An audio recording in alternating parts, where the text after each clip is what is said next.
Surrounded with condos.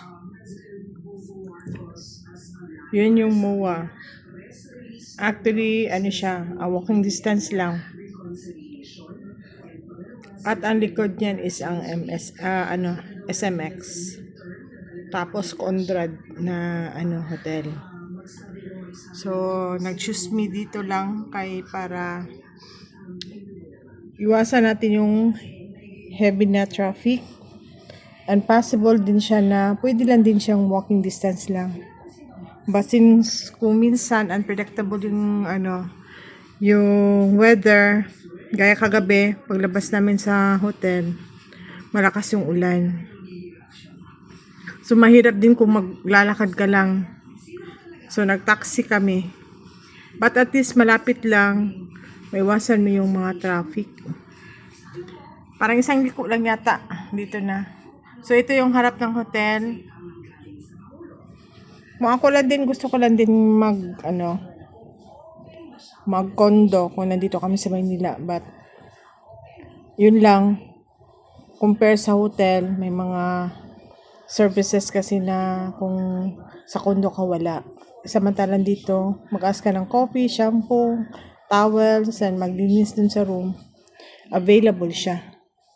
Kaya, minsan, we choose pa rin na mag-hotel kami compare sa condo. Although mas mura yung condo, may mga amenities naman din sila dun, oh. Nakikita mo yung swimming pool nila.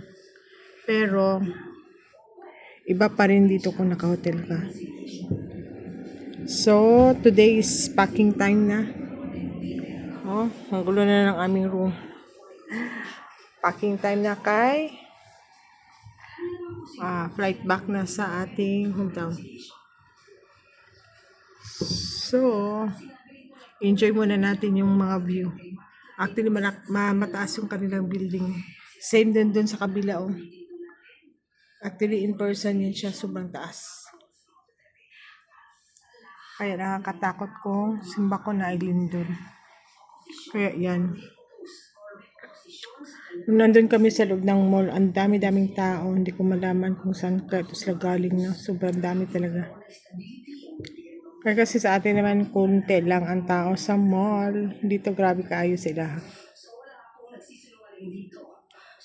So, yun lang bago kami mag-uwi. Salamat sa panonood. Tapos na ba lahat? Nag-breakfast kay Kabi. Tapos na kumain. Kaya kasi may free breakfast ang hotel. So, yun. And thanks for watching. Bye-bye, mga amiga-amigo. Salamat sa panonood. Until sa sunod na vlog. Bye.